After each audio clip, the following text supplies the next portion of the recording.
오늘 성경 말씀은 창세기 18장 18절에서 19절입니다. 한국교회 역사에서 요즘처럼 기독교인들이 세상으로부터 많은 비난을 받는 시대는 없었던 것 같습니다. 인터넷이나 뉴스에 목사가 잘못한 일이 나오면 목사와 교회 전체를 비난하는 댓글들이 수십, 수백 개씩 달립니다. 교회가 잘못해서 욕을 듣는 것이라며 어쩔 수 없는 일이겠지만 교회 전체를 혐오의 대상으로 여기는 것은 옳지 않습니다. 이런 쉽지 않은 시대에 신앙생활을 한다는 것은 정말 각오를 단단히 해야 할 것입니다. 교회사에는 백색 순교라는 개념이 있습니다.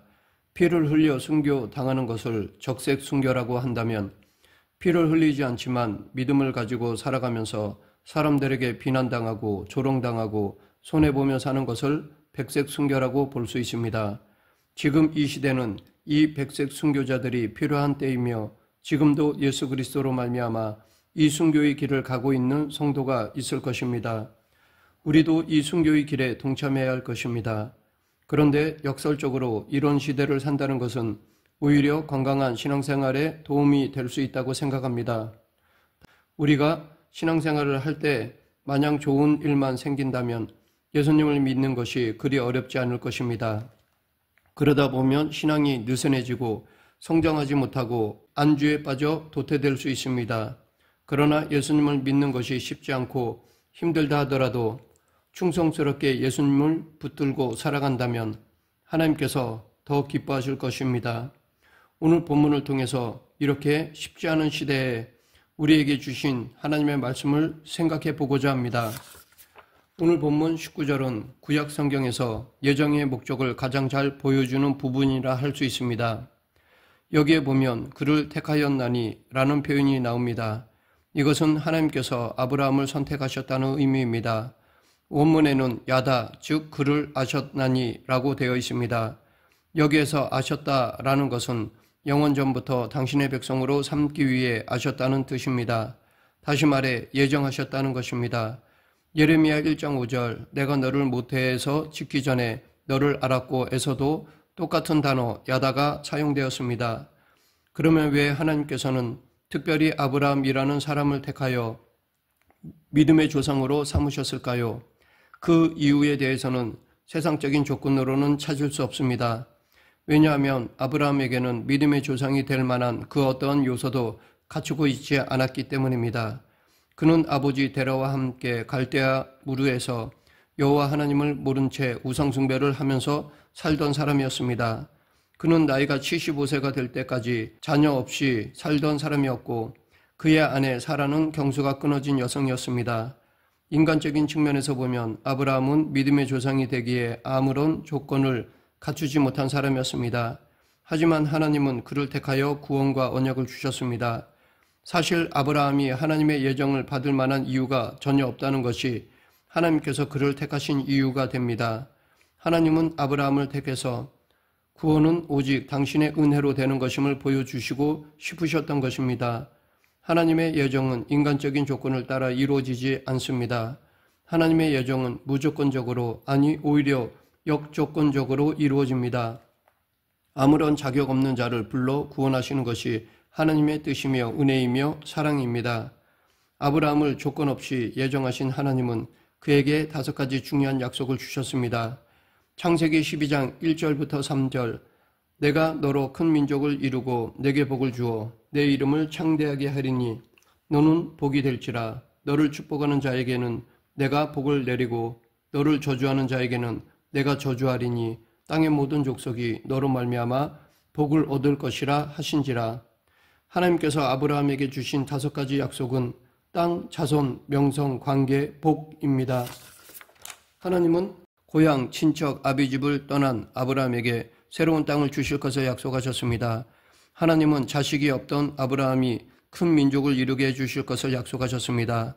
하나님은 무명의 아브라함의 이름을 창대하게 해주실 것을 약속하셨습니다. 하나님은 아브라함을 축복하는 자들에게는 복을 내리시고 그를 저주하는 자에게는 저주하실 것을 약속하셨습니다. 이것은 하나님과 아브라함이 깊은 우정의 관계를 맺은 것입니다. 실제로 나중에 이사야 선지자를 통해 하나님은 나이봇 아브라함이라고 하셨습니다. 마지막으로 아브라함이 열방의 복이 되게 해주실 것을 약속하셨습니다. 그로 인해 땅의 모든 족속이 아브라함으로 말미암아 복을 얻게 될 것입니다. 오늘 본문 18절에서 아브라함은 강대한 나라가 되고 천하 만민은 그로 말미암아 복을 받게 될 것이라는 말씀은 바로 창세기 12장 2절 3절에 주신 약속을 다시 상기시켜 주시는 것입니다. 그런데 특별히 본문은 5가지 약속 중에서 땅, 자손, 명성, 관계에 대한 약속을 아브라함이 강대한 나라가 되고 라는 말씀에 다 묶어버렸습니다. 그리고 마지막 약속인 열방의 복이 되는 것만 강조되어 있습니다. 왜냐하면 하나님께서 아브라함에게 땅, 자손, 명성, 관계에 대한 약속을 주시는 이유가 마지막 약속인 열방의 복이 되는 선교적 비전을 목표로 하고 있기 때문입니다. 오늘 본문의 배경은 하나님께서 소돔과 고모라를 멸망하려는 계획을 아브라함에게 알려주시는 장면입니다. 하나님께서 하시는 일을 아브라함에게 미리 알려주시는 이유는 창세기 12장에서 이미 아브라함을 당신의 친구로 삼으셨기 때문입니다. 하나님의 선택은 이렇듯 중요한 특징이 있습니다. 선택하실 때는 아무런 조건이 없이 선택하셨는데 그 선택을 받은 사람은 큰 특권과 사명을 부여받게 된다는 것입니다. 아브라함은 그 사실을 알았기 때문에 하나님께서 소돔과 고모라를 멸망시키려 하실 때 그 도시를 위해 간청했던 것입니다. 하나님의 선택을 받은 백성은 자기 혼자만 잘 사는 것이 목적이 아니라 오히려 자신을 통해서 땅의 모든 백성들이 복을 얻기를 소망해야 합니다. 이것이 아브라함에게 주어진 선교적 비전입니다. 오늘 본문 19절에 보면 하나님의 선택을 받은 아브라함에게는 한 가지 더 주어진 사명이 있습니다.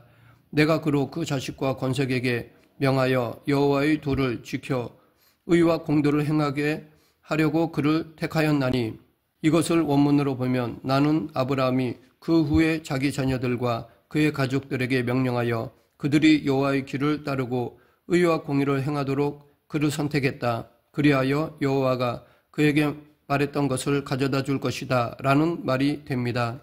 즉 하나님께서 아브라함을 택하신 목적은 아브라함이 자기 후손들에게 여호와의 길을 따르고 의와 공의를 행하게끔 명령하도록 하기 위해서라는 것입니다.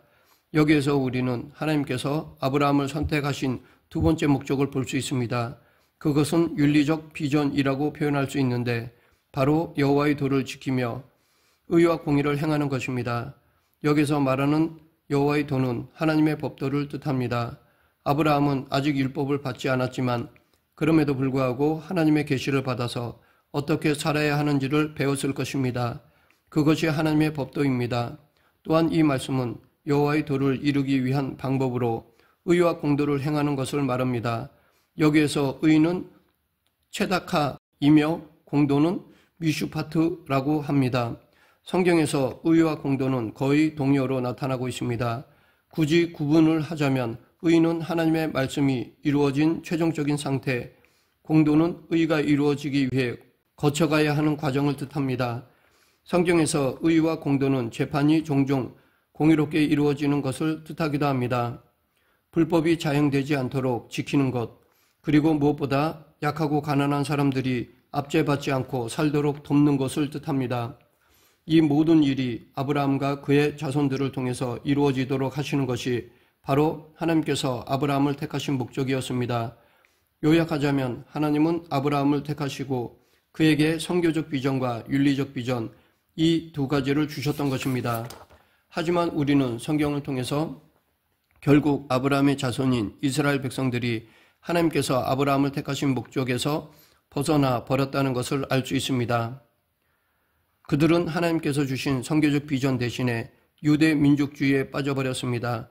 그래서 이방인들을 아주 멸시하였습니다. 그들은 또한 윤리적 비전마저 상실해 버렸는데 하나님의 의와 공도를 무시하고 심지어 백성의 지도자들이 먼저 불법을 자행하였습니다. 역대하 34장 11절에서 요시야 왕이 회파된 성전을 수리하는데 유다 왕들이 헐어버린 성전들을 위하여 들보를 만들게 하매 라는 표현이 나옵니다.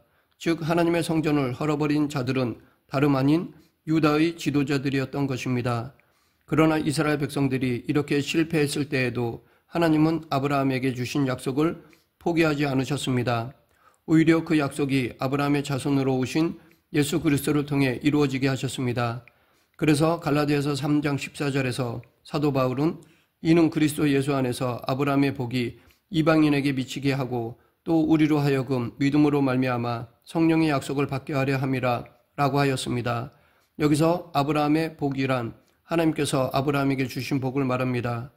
창세기 18장 19절은 그 복이 세 가지, 즉 하나님의 선택, 선교적 비전, 그리고 윤리적 비전이었다고 말합니다. 바울은 그 진정한 성취가 바로 예수 그리스도를 통해서 이루어졌다고 밝히고 있습니다. 첫째로 하나님의 예정은 예수님 안에서 이루어집니다. 에베소서 1장 4절에서 바울은 창세전에 그리스도 안에서 우리를 택하사라고 하였습니다. 하나님의 예정이 무조건적이었던 이유는 하나님께서 우리를 보시고 예정하신 것이 아니라 그리스도를 보시고 하셨기 때문입니다. 둘째로 하나님의 선교는 예수님 안에서 완성됩니다. 마태복음 28장 19절에서 예수님은 너희는 가서 모든 민족을 제자로 삼아라고 말씀하셨습니다. 이제 열방은 예수님 안에서 구원의 복을 누리게 됩니다. 갈라디아서 3장 28절에서 말하고 있듯이 유대인이나 헬라인이나 종이나 자유인이나 남자나 여자나 다 그리스도 예수 안에서 하나가 될 수 있습니다. 셋째, 하나님의 윤리는 예수님 안에서 완성됩니다. 마태복음 5장 14절에서 예수님은 너희는 세상의 빛이라고 말씀하셨습니다. 에베소서 5장 8절에서 사도 바울도 너희가 전에는 어둠이더니 이제는 주 안에서 빛이라 빛의 자녀들처럼 행하라 라고 하였습니다. 그리스도 안에서 하나님의 의를 얻은 우리는 이제 그리스도와 연합하여 그의 의를 세상 가운데 드러내며 살 수 있게 되었습니다. 이처럼 지금으로부터 약 4,000년 전에 아브라함에게 주신 그 약속은 이제 그리스도를 믿는 지금 우리들을 통해서 이루어지고 있습니다. 그래서 사도 바울도 갈라디아서 3장 7절에서 그런즉 믿음으로 말미암은 자들은 아브라함의 자손인 줄을 알지어다 라고 하였습니다. 즉 혈통적 유대인이 아브라함의 자손이 아니라 예수 그리스도를 믿는 자들이 바로 아브라함의 자손들이라는 것입니다. 지금까지 살펴보았듯이 아브라함에게 주신 약속이 그리스도 안에서 성취되고 있다면 우리는 어떻게 살아야 할까요? 우리는 예수님 안에서 예수님 중심으로 살아야 합니다. 서두에서 말했듯이 비록 오늘날 교회가 사회로부터 비난을 듣고 있지만 그럼에도 오늘 말씀에 비추어 보면 하나님께서 우리를 택하신 목적이 이 세상 사람들을 더 섬기고 그들을 하나님께로 이끌라는 것임을 가르쳐 줍니다. 그러하기에 우리는 이럴 때일수록 더욱 낮아진 자세로 이 세상 사람들을 섬기고 더 열심히 복음을 전하고 선교해야 합니다. 그 이유는 이것은 예수 그리스도 때문에 하는 것입니다. 아브라함의 약속은 예수님 안에서 예가 되었습니다. 예수님은 우리를 구원하시기 위해 자신을 내어주신 사랑의 주님이십니다. 예수님은 자신을 내어주시면서까지 복음 전파에 힘쓰신 분이십니다. 예수님은 십자가에서 죽으시고 부활하심으로 하나님의 의와 공도를 이루셨습니다. 그렇게 해서 아브라함을 선택하신 하나님의 비전이 이루어지게 하신 분이십니다. 바로 이것이 예수님의 뜻이며 예수님의 사역이라면 우리는 우리의 생각을 다 내려놓고 오직 예수님만 위하여 살아야 할 것입니다. 하나님의 약속이 예수님 안에서만 이루어진다고 한다면 내 생각을 다 내려놓고 오직 예수님만 생각해야 할 것입니다. 만일 우리가 자기 힘으로 선택의 목적인 선교적 비전과 윤리적 비전을 이루고자 한다면 실패하고 말 것입니다. 그래서 예수님은 우리가 그 일을 잘 감당할 수 있도록 성령님을 보내주신 것입니다. 사도 바울도 또 우리로 하여금 믿음으로 말미암아 성령의 약속을 받게 하려 함이라 라고 하였습니다. 즉 아브라함에게 주신 약속이 성령을 통해서 완성될 수 있다는 것입니다. 그러므로 때로 세상 사람들로부터 오해를 받고 비난을 듣더라도 우리는 오직 예수님 때문에 우리를 예정하신 하나님 아버지의 뜻을 붙들고 나가야 합니다. 가정에서도 마찬가지입니다. 가족들을 사랑할 때도 예수님 때문에 그리고 성령님의 능력으로 사랑해야 합니다. 교회에서도 마찬가지입니다. 교회 공동체를 사랑할 때도 예수님 때문에 그리고 성령님의 능력으로 사랑해야 합니다. 오직 예수님 때문에 그리고 성령님의 능력으로 하나님의 선택의 목적을 감당해야 합니다. 말씀을 맺겠습니다. 우리가 지금 이렇게 하나님의 자녀로 살아갈 수 있는 것은 전적인 하나님의 은혜입니다. 그리고 우리를 이렇게 하나님의 자녀로 부르신 것은 그 목적이 있습니다. 우리는 우리를 부르신 하나님의 뜻을 이루기 위해서 예수님 중심으로 살아야 합니다. 그리고 성령의 권능으로 일을 해야 합니다. 우리 모두 예수님 안에서 성령 충만으로 사명을 감당하는 성도가 되길 간절히 축원합니다. 기도하겠습니다.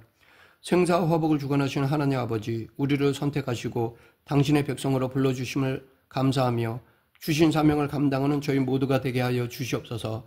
예수님 이름으로 기도드립니다. 아멘.